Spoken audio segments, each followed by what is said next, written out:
leitura de Lucas, capítulo 24, verso 1 a 7, e depois verso de 8 a 12. No primeiro dia da semana, bem cedo, as mulheres foram para o túmulo e levaram os perfumes que tinham preparado. Elas viram que a pedra tinha sido mexida da entrada do túmulo para um outro lugar.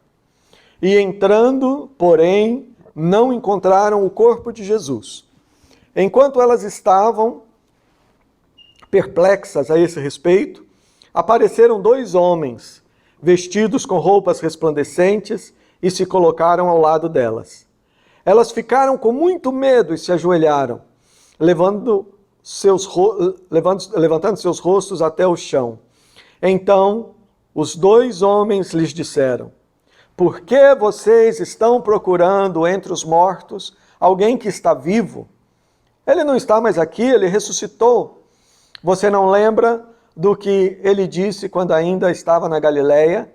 O Filho do Homem tem que ser entregue aos pecadores, ser crucificado e ressuscitar ao terceiro dia. Então, elas se lembraram das palavras de Jesus. Depois voltaram do túmulo, contando todas essas coisas aos 11 e a todos os outros. Elas eram Maria Madalena, Joana e Maria, a mãe de Tiago. Elas e as outras mulheres que estavam com elas estavam contando essas coisas aos apóstolos. Mas eles acharam que o que elas estavam falando era tolice e não acreditaram nelas. Pedro, porém, se levantou e correu para o túmulo e, ao abaixar-se, não viu nada a não ser os lençóis de linho. Então ele foi embora, imaginando o que podia ter acontecido. Versículo 36. Enquanto estavam falando sobre essas coisas, Jesus apareceu no meio dos discípulos e disse: a paz seja com vocês. Eles, porém, ficaram assustados, com muito medo, e pensaram que estavam vendo um fantasma. Mas ele lhes disse: por que estão perturbados? Por que tantas dúvidas na cabeça de vocês? Olhem para as minhas mãos e para os meus pés e vejam que sou eu mesmo. Toquem em mim. Vejam, um fantasma não tem carne e ossos como vocês estão vendo que eu tenho. Depois de dizer isso, Jesus lhe mostrou as suas mãos e os seus pés. Os discípulos estavam alegres, tão alegres que nem podiam acreditar, mas estavam também muito espantados. Então Jesus lhes disse: vocês têm alguma coisa para comer aqui? E eles lhe deram um pedaço de peixe assado. Ele aceitou e comeu diante deles e lhes disse: estas são exatamente as coisas sobre as quais eu lhes falei quando ainda estava com vocês. Tudo o que está escrito a meu respeito na lei de Moisés, nos livros, nos profetas, nos salmos, tinha que acontecer. Ele, então, abriu a mente deles para que pudessem entender as Escrituras e lhes disse: as Escrituras dizem que o Cristo sofrerá e ressuscitará ao terceiro dia, e que o arrependimento para perdão de pecados será proclamado em seu nome para todas as nações, começando em Jerusalém. Vocês são testemunhas dessas coisas. E eu lhes mandarei o que meu Pai prometeu, mas fiquem na cidade, até que aquele poder lá de cima venha sobre vocês. Amém. É maravilhosa essa descrição da ressurreição. Eu não me canso de ler, eu não me canso de pensar em tudo aquilo que significa para a nossa vida hoje, para a vida real, a vida do dia a dia. E por que eu falo a vida real, a vida do dia a dia? Porque fora o cristianismo, que é fundamentado em um livro histórico como a Bíblia é um livro histórico. Ela começa com a criação e vai descrevendo o desenvolvimento da humanidade e passa pelos grandes reinos e civilizações e caminha contando essa história até a pessoa de Cristo e também nos fala de como as coisas caminharão até aquele momento histórico no qual Jesus vai voltar e todo o universo será restaurado.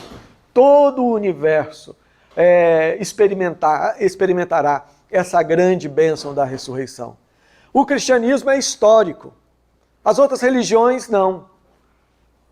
As grandes religiões, outras religiões, são fundamentadas em lendas, em contos. Algumas chegam a mencionar alguma coisa que consideram históricos, mas você sabe. E o fato de grande parte, ou a maioria das religiões, não todas, fora o cristianismo, se baseiam em lendas, em um mundo paralelo, às vezes os cristãos acabam sofrendo um pouquinho isso, fazendo na sua mente uma separação entre aquilo que é a vida do dia a dia e Deus.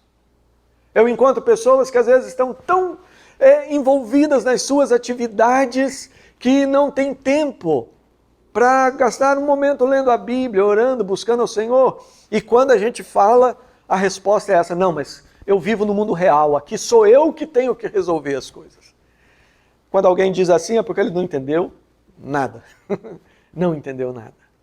A Bíblia é um livro histórico e a ressurreição fala de coisas históricas, coisas reais e coisas que têm efeito sim na minha vida, na sua vida, no nosso dia a dia.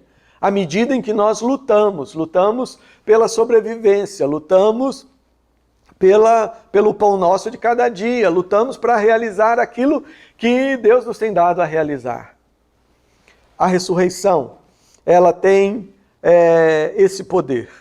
E hoje eu quero passar por essas passagens, pensando um pouquinho a respeito dessa realidade, o significado, o efeito da ressurreição na nossa vida. Primeiramente, como eu já mencionei, a ressurreição, ela é uma realidade. Ela é um fato histórico. E veja bem, eu falei, ela é um fato histórico e ela é uma realidade. Quando eu digo que é um fato histórico, é que ela aconteceu. Não tem como negar. Hoje nós vemos até uma tendência e alguns tentando apagar Cristo da história, não só Cristo, alguns estão tentando reescrever a história do seu jeito, da sua maneira, e tem sido dito que não vamos falar mais depois de Cristo, né? Já não é mais 2020 depois de Cristo, para alguns não, é da Era Comum. Ou seja, tentam mudar as terminologias, as coisas, mas o fato é real. Jesus existiu. Jesus é o personagem do qual nós temos mais evidências históricas. Se nós não podemos crer em Jesus, então nós não podemos crer em nada. Nós não podemos crer que Pedro Álvares Cabral existiu e descobriu o Brasil, se bem que ele não descobriu, mas ele tomou crédito. Ou seja, nós não podemos crer na existência de Platão, de Sócrates, nada. Porque as evidências históricas sobre esses personagens são mais frágeis e menores. Jesus Cristo não. Jesus Cristo, quando você lê, principalmente o Evangelho de Lucas, o Lucas foi escrito dentro de uma perspectiva histórica. É por isso que ele começa falando, olha, quando César Augusto era o imperador, quando Quirino era o governador da Síria, e à medida que ele ia pontuando, Lucas, ele estava simplesmente fazendo um relato histórico perfeito, cuidadoso, seguindo os critérios da época. Ou seja, naquela época, a maneira de se citar, a maneira de situar um fato histórico era exatamente mencionando os reis. E aqui nós temos Lucas registrando. Hoje nós temos algumas teorias e, digamos, algumas maneiras que as pessoas tentam negar a existência ou a ressurreição de Jesus. Há quem diga que não, Jesus ele não ressuscitou. Na verdade, nem morreu direito. Foi por isso que ele conseguiu se arrastar fora do túmulo e fugir. Seria um milagre quase, quase do tamanho da ressurreição, pensar que alguém que foi dilacerado na cruz tivesse força para sair e empurrar uma pedra. Há uma outra versão ainda comum que diz, não, o que aconteceu foi o seguinte, os discípulos foram lá e roubaram o corpo dele. Aliás, essa versão, ela já iniciou nos dias de Jesus. Os soldados vieram falar para os fariseus, para os doutores da lei, os líderes, olha, aconteceu isso. E aqueles homens com o coração tão duro, passaram 3 anos vendo Jesus, fazendo milagres e grandes coisas, transformando vidas, e não creram. Viram Jesus mandando Lázaro sair do túmulo. Lázaro sai para fora. E depois de verem esse milagre, eles chegaram à brilhante conclusão. Qual conclusão? Eles disseram entre eles, agora nós temos que matar Lázaro também. Porque eles estão vendo que Lázaro ressuscitou e estão crendo nele. Cegueira pura. E agora, depois de ir à cruz, morrer, ressuscitar, anjos, tudo aquilo, eles não estão vendo nada. Eles simplesmente dizem, olha aqui, está aqui uma grande quantidade de dinheiro para vocês vão dizer o seguinte, vocês digam que vocês dormiram e que os discípulos roubaram o corpo. Pouco provável um soldado romano dormir e ao ponto de alguém vir, um bando de pescadores vir e roubar o corpo. E por que eu digo pouco provável? A punição no Império Romano era séria. Aqueles soldados, eles poderiam ser punidos com a morte. E, dependendo o mau humor do imperador ou do comandante, talvez não apenas eles, mas também a família seria morta. E é por isso que eles falaram, olha, vocês vão falar isso e fique tranquilo que nós vamos acertar as coisas para que vocês não sofram as consequências. Essas histórias, essas explicações, nós continuamos vendo e ouvindo, tentando negar a ressurreição de Cristo. Agora, para simplificar um pouquinho, sabe qual que é a maior prova da ressurreição de Cristo que nós temos? Do fato histórico que é a ressurreição? A maior prova somos nós aqui. A maior prova é que depois de 2000 anos, Jesus já tem transformado a vida de milhões e milhões de pessoas. O cristianismo, ele mudou a sociedade daquela época. E como eu falei, nós temos evidências históricas, documentos, etc, etc. Eu sei que você crê em Cristo, mas é importante a gente fazer essas coisas, porque às vezes a gente esquece e às vezes começa a viver daquela maneira, como se religião fosse alguma coisa lá nas nuvens, e aqui eu estou no mundo real. E quando falamos do fato histórico, que é a ressurreição, nós estamos falando isso no mundo real. Mas eu disse que é um fato histórico, mas é uma realidade. E quando eu digo realidade, eu estou querendo trazer você a esse ponto de pensar realmente o que aconteceu. É real. Jesus ressuscitou. Jesus foi morto. A morte é uma coisa que dói. Sei que todos aqui têm experiências, têm lembranças, é algo dolorido. Quando você vê uma pessoa, ainda que não seja uma pessoa da família, você vê aquela pessoa, de repente, deitada, estirada, e aquilo já não é mais a pessoa inteira, é apenas um corpo. Um corpo que já não tem, que vai perdendo aquela beleza normal, um corpo que vai ficando frio. O que nós estamos comemorando é que com Jesus aconteceu a mesma coisa. Ele morreu, rendeu o seu espírito. Ele clamou, Pai, recebe o meu espírito. Ele morreu, ele não fez de conta. A diferença é que com Jesus ocorreu um milagre, porque a Bíblia disse que o Messias, o Santo de Deus, não veria corrupção. Qualquer pessoa quando falece, começa já um processo de degeneração. Jesus não. Essa foi a diferença. Ele morreu, estava morto, frio, mas seu corpo permaneceu intacto. E Jesus, com aquele mesmo corpo que morreu, ele ressuscitou. Isso é maravilhoso. Essa é uma realidade.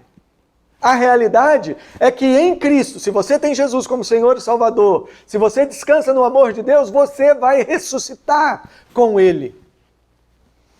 E eu estava pensando nisso e me veio à mente que normalmente as pessoas falam da morte como uma realidade inevitável. A morte é uma realidade inevitável. E a Bíblia diz que apenas uma geração não vai passar pela morte, é aquela que estiver viva quando Jesus voltar, então ela vai ser transformada. Mas tirando essa geração, todos vão morrer. E geralmente quando nós falamos isso, bate uma dor, bate uma ponta de melancolia, quando pensar que eu vou morrer. Mas o que hoje nós estamos comemorando é que em breve todos nós vamos ressuscitar. Em breve. Em breve. Em breve quanto? 10, 20, 30, 100 anos. Mas em breve nós iremos ressuscitar. A ressurreição de Cristo é a garantia da nossa ressurreição. Ressurreição que era o sonho dos faraós.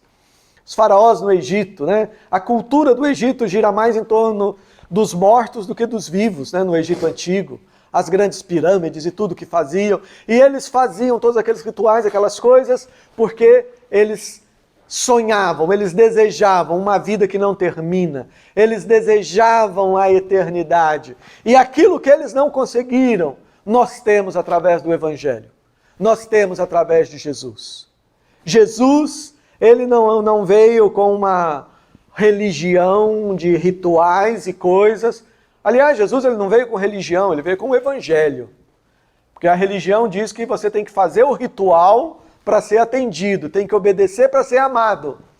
E o Evangelho diz, não, você foi amado primeiro. E o único sacrifício que Deus aceita é o que Ele próprio fez na cruz. Então a ressurreição é uma realidade.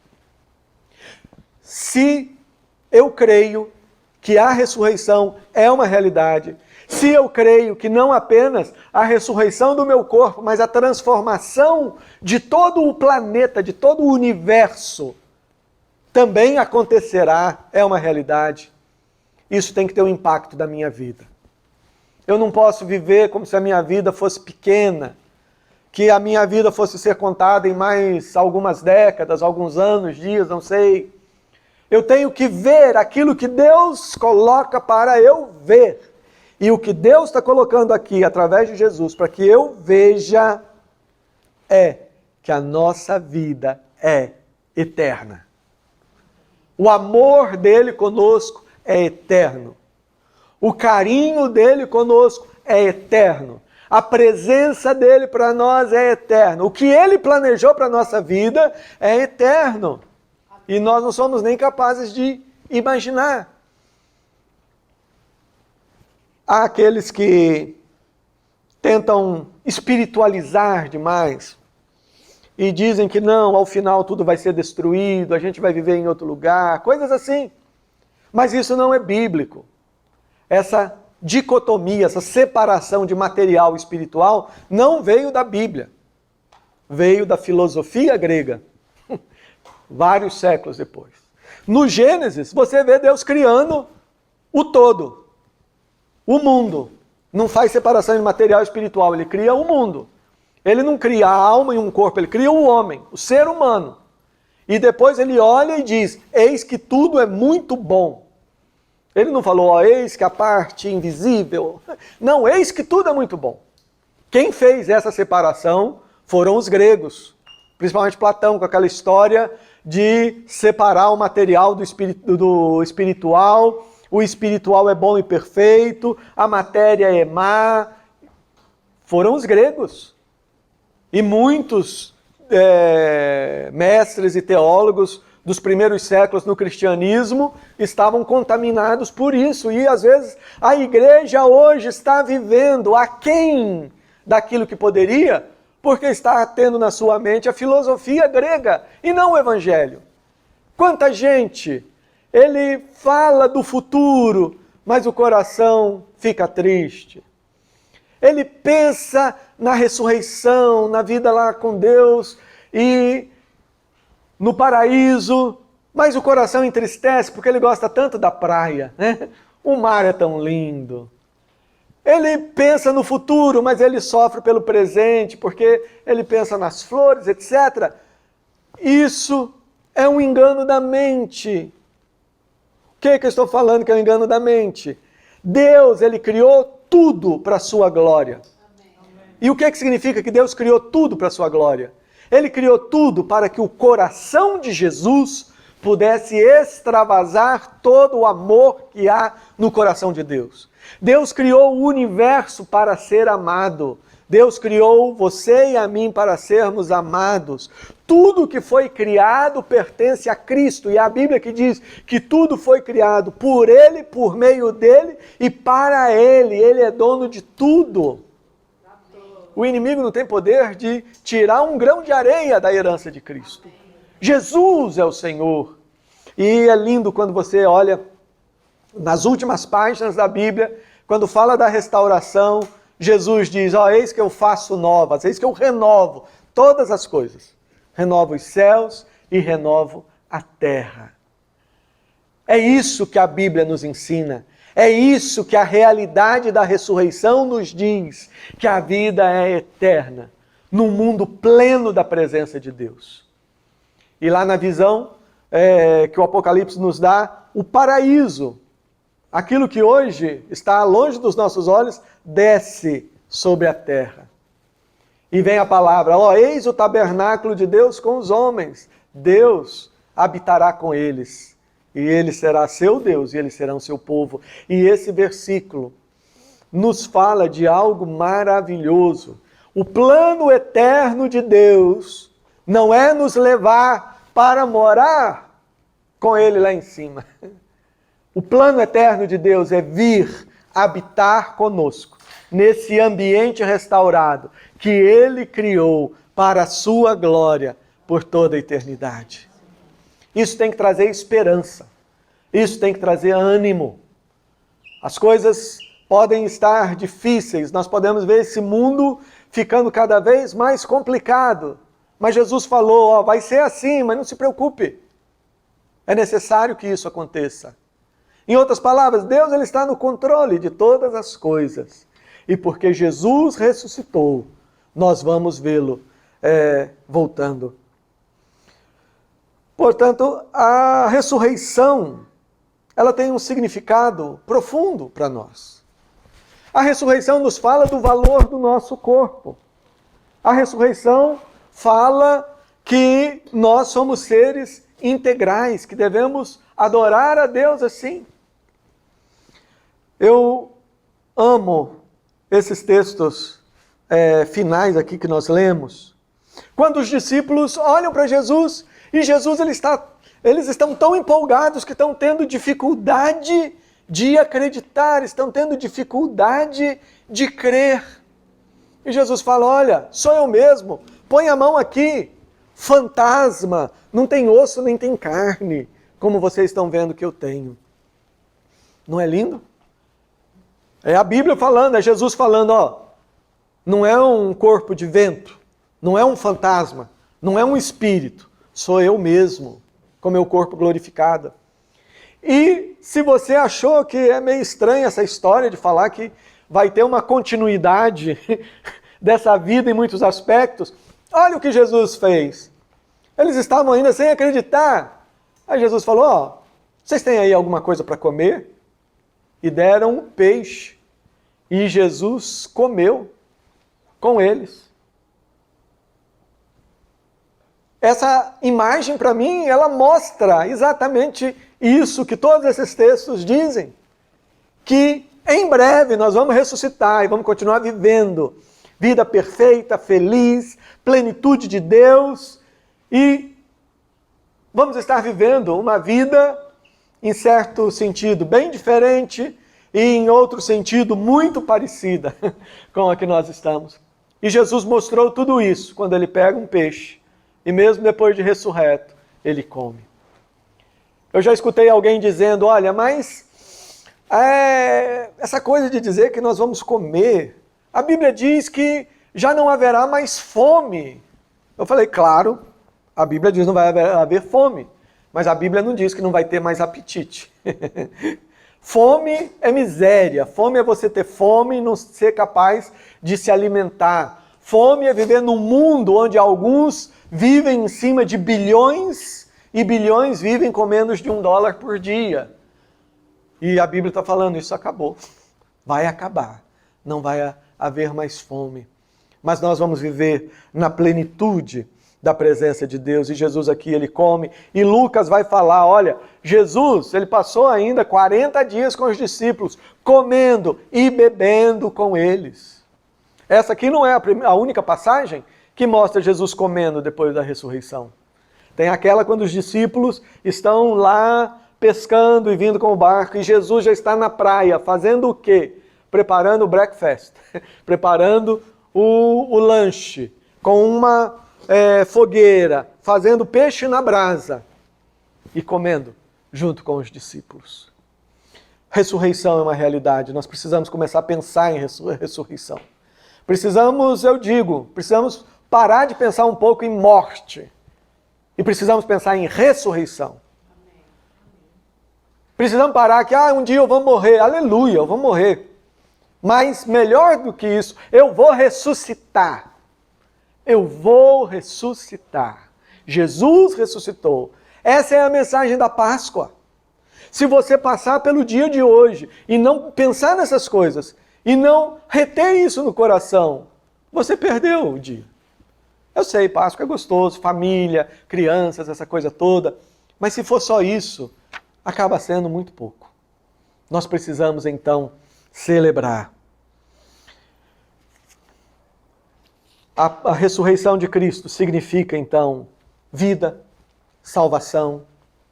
Significa que não tem problema grande demais para Deus. Normalmente, a gente ouve as pessoas falando, a gente dá solução para tudo, o que é mentira. Mas a gente dá solução para tudo, só não dá solução para a morte. Deus, ele dá solução para tudo, inclusive para a morte. Como é bom saber que a nossa vida está nas mãos de Deus. Mas se você fica pensando no grande milagre que é a ressurreição, eu quero falar para você um outro milagre muito grande que você está vivendo agora e que você não percebe, que é a sua existência. Poderíamos aqui falar horas e horas sobre ressurreição, mas eu quero concluir com isso. É a nossa existência. A Bíblia fala que em Deus nós existimos. Se você se lembra, pelo menos um pouquinho, das aulas de química, você lembra, daquela parte, daquele capítulo que fala dos átomos e das moléculas, tudo é composto de átomos e moléculas. Até uma mesa como essa que parece que está tão morta, não está morta nada. Se nós pudéssemos ver, aumentar aqui, grandemente a gente ia ver que isso aqui é pura energia. É átomos e moléculas e tudo mais. Outra coisa, o nosso corpo é composto de átomos e moléculas. E o que é a terrível bomba atômica? A bomba atômica é um processo no qual eles conseguiram desintegrar o átomo. Porque o átomo parece o sistema solar, Ele tem um núcleozinho, aquele monte de elementos girando o tempo todo ao redor dele. Basta um daqueles elementos trombar com o núcleo que você tem uma explosão. O seu corpo, em certo sentido, pensando nesse aspecto, ele tem energia suficiente para quase destruir o planeta. Por que tudo se mantém no seu lugar? Porque você existe em Deus. Deus é que nos mantém. Deus ele conhece quantos átomos compõem o nosso corpo e ele conduz, ele mantém cada um deles. Então veja, nós vivemos em meio a um milagre, nós vivemos em meio à expressão da presença de Deus. Nós vivemos num mundo que mostra o controle, o senhorio, a majestade, a grandeza de Deus. E por que Deus criou assim? Deus criou assim para falar de si mesmo. Ele é esse Deus poderoso, que nos ama, grandioso, infinito. O universo inteiro é pequenininho demais para conter Deus. Deus, ele é infinito, mas esse Deus infinito ama você de uma forma pessoal.